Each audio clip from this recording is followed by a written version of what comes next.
always good to come back to the town that I grew up in, to the town that I walked the streets in as a teenager and a young man. And it's always good to talk to people that I know.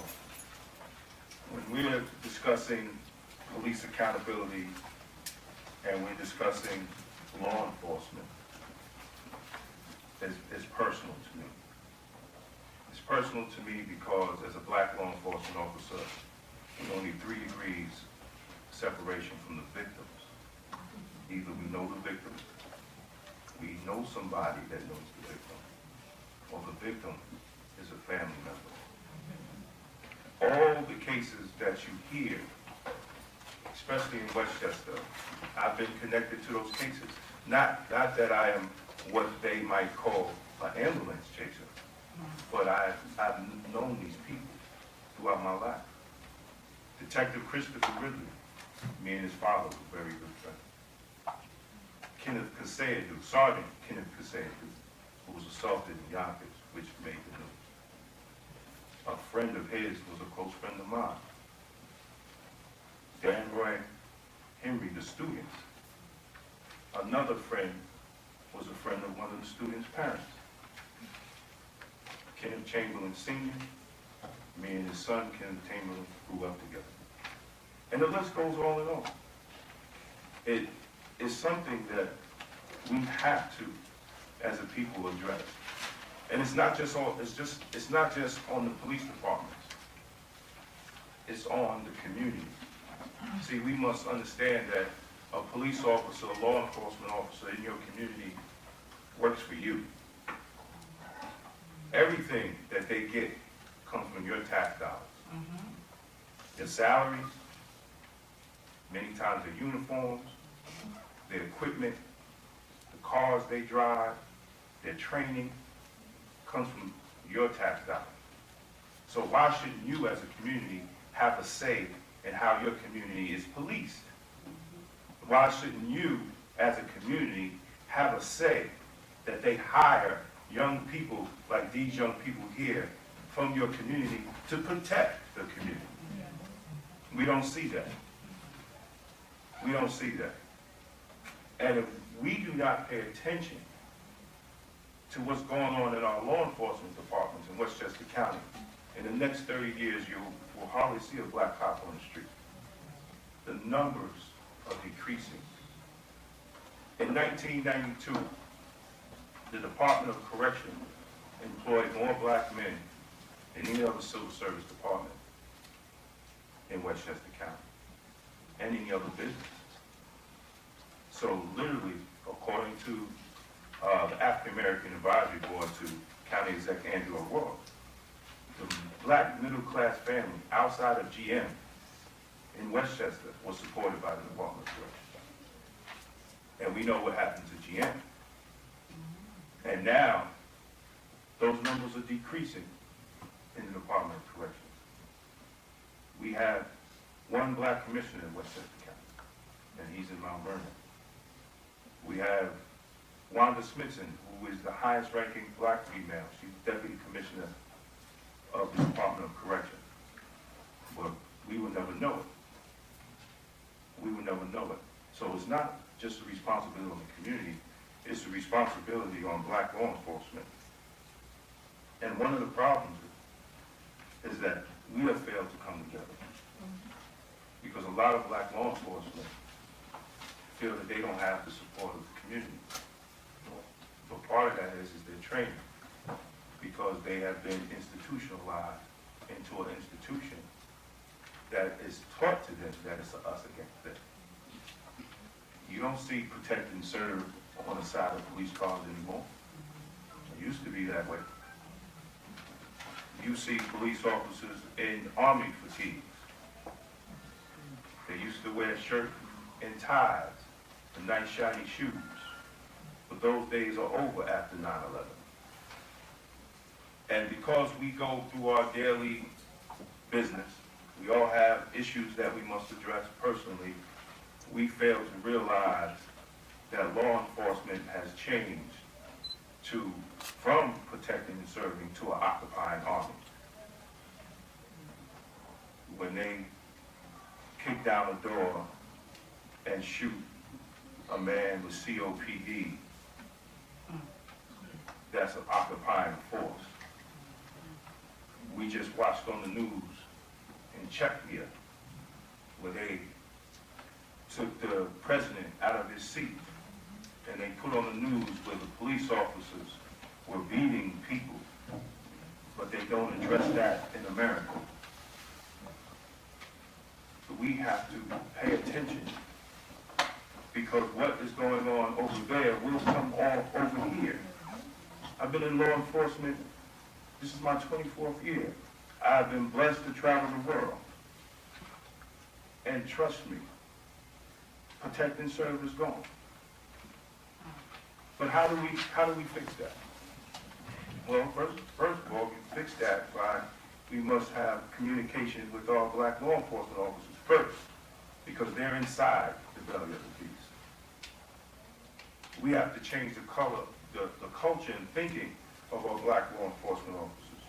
A long time ago, one of the first, and I came across this, I usually don't read anything, but I think this was very important to see the mindset of black law enforcement officers in the 50s and the 60s in Chicago when the first black law enforcement organization, the Afro-American Patrolmen's League, their attitude and why they were in law enforcement wasn't about the money, wasn't about the benefits. It was about protecting their community. Because back then, they couldn't arrest a white person. They couldn't patrol in the white neighborhoods. So the only thing they had to do was patrol the black neighborhoods.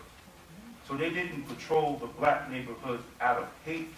They patrolled the black neighborhoods out of love. And this is part from their mission statement. It says, "We will no longer permit ourselves to be regulated to the role of doodle pawns in the chess game affecting the communities which we serve. We are mothers, fathers, and husbands, wives, brothers and sisters, neighbors, and members of the black community.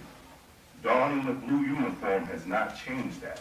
On the contrary, it has sharpened our perception of our responsibilities as black men and women in a society seemingly unresponsive to the needs of black people. We see our role as protector of this community, and that is the role we intend to fill." There are black law enforcement organizations that are built on that premise right there, from one of the first organizations. And people ask and say, well, why do you need a black law enforcement organization? And I say jokingly, well, you already have a white one, that's your local police department. And I'm joking, but technically it's true because of the numbers. Because you don't see us in management, you do not see us in specialized units, we do not get the same training that they do. So these organizations are necessary for us to have a bridge to our community. These organizations, we just don't scream and, they put me on News 12 as the angry, bald-headed black man all the time, but I'm addressing an issue that needs to be addressed from inside the institution. Because I'm trained like the police officers trained. They're black cops, they're trained like the police officers are trained. And they're not kicking in doors, calling a man an N-word. They're not cuffing people up and having them urinate outside in public in cuffs and shackles. I mean, these are the stories that I hear about. And since it's Black History Month, I think it's real fitting for us to understand our role in Black history in the institution of our justice system. Yeah, it's fine. It is great that we have Eric Holder, who is the head of the Department of Justice, and he looks like us. But he has yet to investigate fully a death of a black male since he's been in office. Now we'll bring it locally. The Attorney General has yet to investigate a death of a black male. The governor has yet to call for an investigation of a black male that has died in New York. The county exec has yet to call for the death of a black male, an investigation. The district attorney has yet to call for an outside investigation of the death of a black male. What does that tell you? Do we all remember the Dred Scott case? A white man is bound to respect no law when it comes to a black man. That was from a Chief Justice. It still stands today. Still stands today. We have a lot of work to do. We have to, as Michelle Alexander's book is very good to a sense. And if you have the book and you have the hardcover and you look inside, one of the forwards is written by Ron Hampton, who is Washington, D.C. representative of Blacks in Law Enforcement of America, but they have him down as the National Black Police Association. He was the former executive director of the National Black Police Association. We broke away from the National Black Police Association because we felt that they were not addressing the issues throughout the country that needed to be addressed. Now, what Michelle Alexander's book has showed that over the years, even though that we had black commissioners, black chiefs, black judges, black politicians, black lawmakers,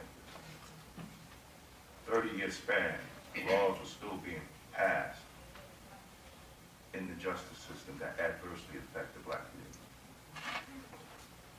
Even though we had those people in place to change policy, these laws were still being passed. Now, what's unique about our book is that we have it in one book. It's not all over the place. That we can refer to for cases and we can refer to as history. But we just cannot just take her book and not act on it, because laws must be changed. There should be politicians in here, elected officials. They should be here.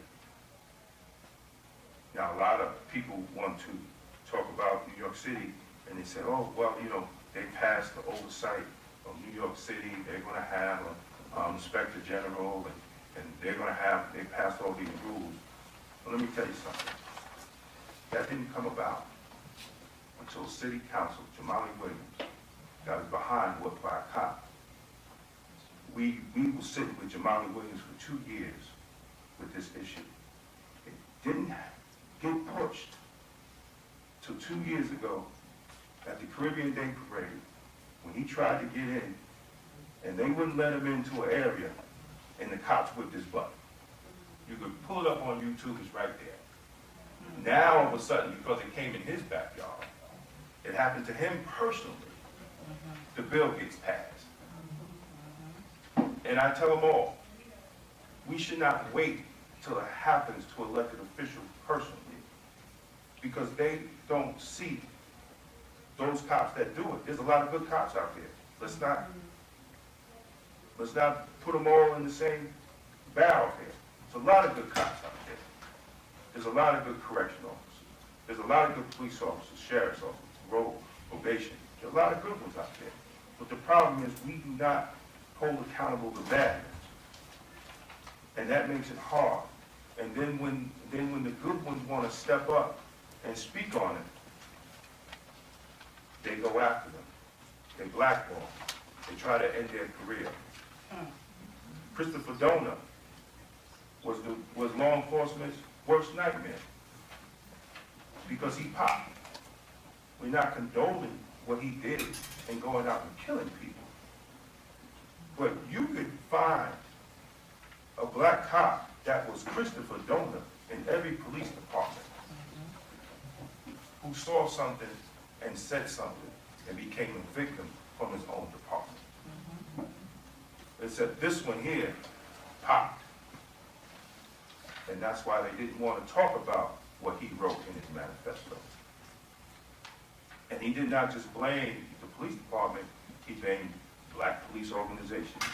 He blamed black social organizations because nobody helped him. So he took it in his own hands. We cannot have that. So when we're talking police accountability, we're talking the community, we're talking black officers and white officers, well, more so black officers, because they are too shot at and killed when they're in plain clothes or off duty trying to do their job. We did one case in New York City where a detective was shot by his backup team. Now, how do you get shot by your backup team?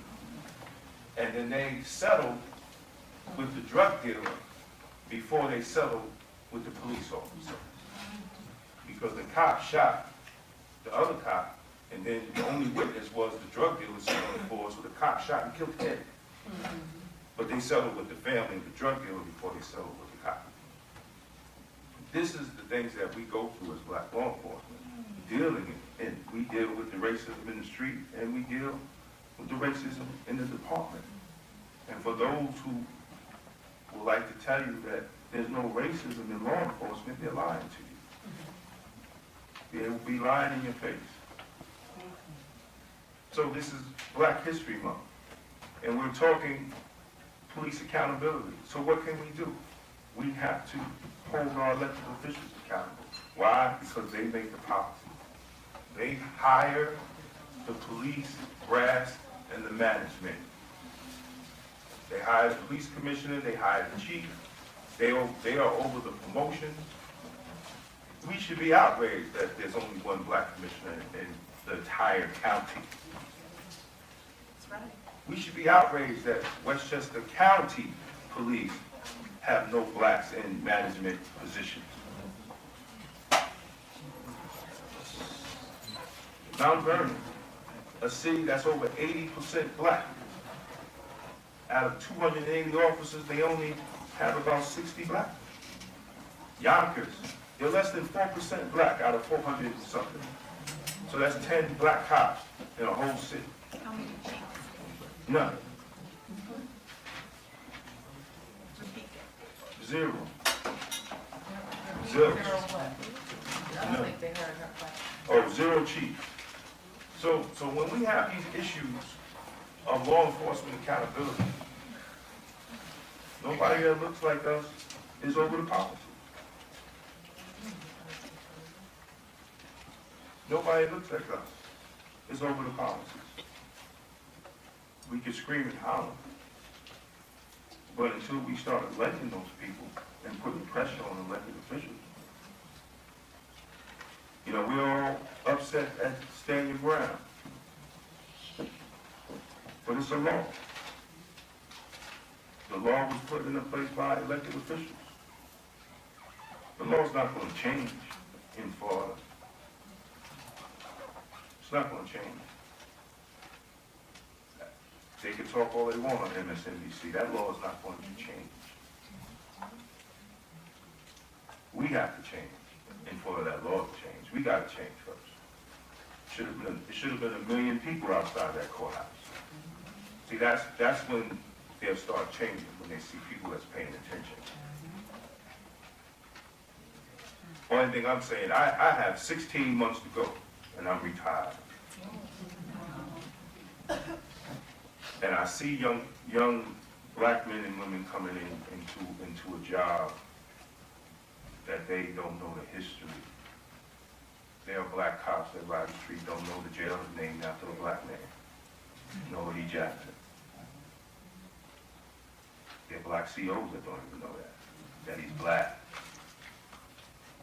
I mean, we have to continue to teach our children.